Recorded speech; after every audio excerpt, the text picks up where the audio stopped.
आज मैं आपके साथ स्ट्रॉबेरी पैना कोटा की रेसिपी शेयर करने जा रहा हूँ। तो आइए बनाना शुरू करते हैं।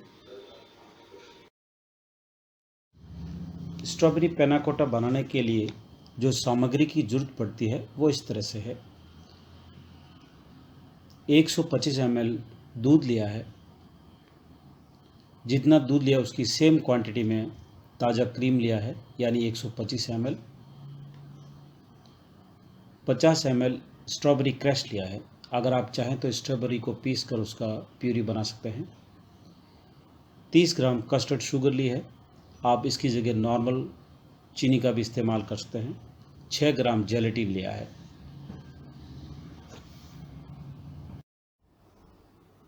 पैन को थोड़ा सा गर्म होने देंगे।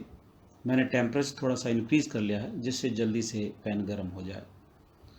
जैसे ही गर्म हो जाए उसके बाद गैस फ्लेम यानी इंडक्शन के टेम्परेचर को लो कर देंगे।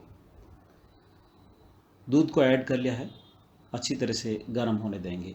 अगर आप चाहें तो इंडक्शन की जगह गैस चूल्हे का भी इस्तेमाल कर सकते हैं। तो दूध अच्छी तरह से गर्म हो गया है। अब इसमें जो क्रीम है उसको ऐड करेंगे। क्रीम और दूध को लो गैस फ्लेम पे थोड़ा सा बॉयल होने देंगे और कंटिन्यू मिक्स करेंगे जिससे क्रीम और दूध अच्छी तरह से मिल जाए और कडल नहीं हो। अगर आप चाहें तो गैस चूल्हे का भी इस्तेमाल कर सकते हैं, इंडक्शन का भी इस्तेमाल कर सकते हैं। सॉस पैन की जगह अगर आप चाहें तो किसी भी बर्तन का इस्तेमाल कर सकते हैं। दूध और क्रीम अच्छी तरह से मिक्स हो गया है। अब इसमें कस्टर्ड शुगर ऐड करेंगे, मिक्स कर लेंगे जब तक चीनी अच्छी तरह से घुल नहीं जाए। चीनी डालने के बाद गैस फ्लेम को बिल्कुल लो ही रखना है क्योंकि हमको सिर्फ चीनी मिक्स करनी है। तो ये रेसिपी बहुत ही इजी है, आप इजीली घर पे बना सकते हैं। चीनी अच्छी तरह से घुल गई है। अब गैस फ्लेम को बंद कर देंगे। दूध और क्रीम अब थोड़ा सा गुनगुना हो गया है। इसमें स्ट्रॉबेरी क्रश को ऐड करके अच्छी तरह से मिक्स कर लेंगे। जब आप स्ट्रॉबेरी क्रश मिक्स करें उस समय दूध गुनगुना रहना चाहिए, गैस फ्लेम को ऑन नहीं करना है।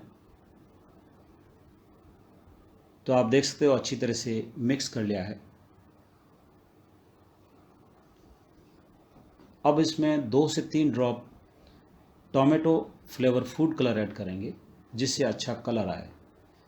फूड कलर डालना ऑप्शनल है, अगर आप चाहें तो डाल लीजिए, नहीं तो आप इसको स्किप कर सकते हैं। मैंने इसलिए डाला है जिससे अच्छा थोड़ा कलर आएगा। बाउल में 50 ml गर्म पानी लेंगे, जेलेटिन ऐड करके मिक्स कर लेंगे। तब तक मिलाना है जब तक जेलेटिन पानी के अंदर अच्छी तरह से घुल नहीं जाए।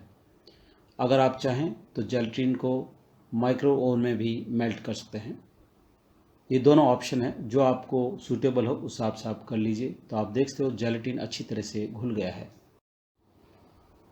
दूध और क्रीम का जो मिक्सचर था थोड़ा ठंडा हो गया है, दोबारा से गुनगुना कर लेंगे। फिर से धीरे धीरे मिक्स करते रहना है जिससे नीचे लगे नहीं। ज़्यादा गर्म भी नहीं करना है, हल्का सा गुनगुना करना है। अगर ज़्यादा स्पीडली मिक्स करेंगे तो उसके अंदर बबल्स आएंगे, क्योंकि इसमें क्रीम है, हमको बबल नहीं आने देना है। जैसे ही गुनगुना हो जाए गैस को बंद कर लेंगे। अब इसमें जो हमने जेलेटिन का घोल बना के रखा था उसको ऐड करेंगे, मिक्स कर लेंगे। जब मिक्स करें स्पीडली नहीं करना है, स्लोली ही करना है। आप जिस फ्लेवर में चाहे उस फ्लेवर में आप बना सकते हैं। जैसे ही अच्छी तरह से मिक्स हो जाए उसके बाद इसको छलनी से अच्छी तरह से छान लेंगे जिससे इसमें जो फॉर्म है वो नहीं रहे और हमारा जो बैटर है बिल्कुल स्मूथली रहे। तो छलनी से अच्छी तरह से छान लिया है जिससे इसमें झाग नहीं रहे, जब हमारा पैना कोटा बने तो स्मूथ बने। गरम गरम बैटर को हम चैम्पियन ग्लास में ऐड कर लेंगे। अगर आप चाहें तो किसी भी तरह की ग्लास ले लीजिए।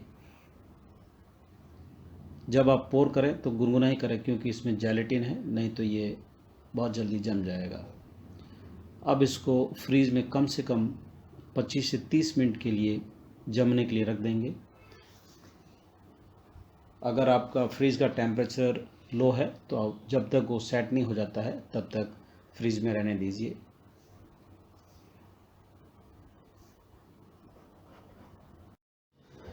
फ्रीज में रखे हुए 20 मिनट हो गए हैं तो अच्छी तरह से सेट हो गया है।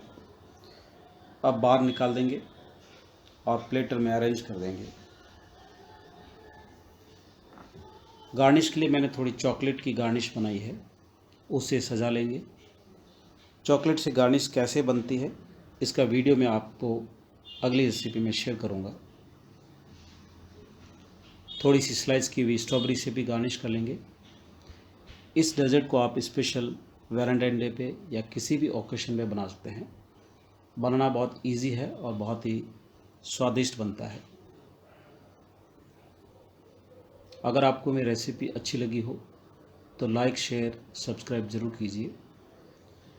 मेरा वीडियो देखने के लिए धन्यवाद। तो फिर मिलते हैं नेक्स्ट रेसिपी के साथ।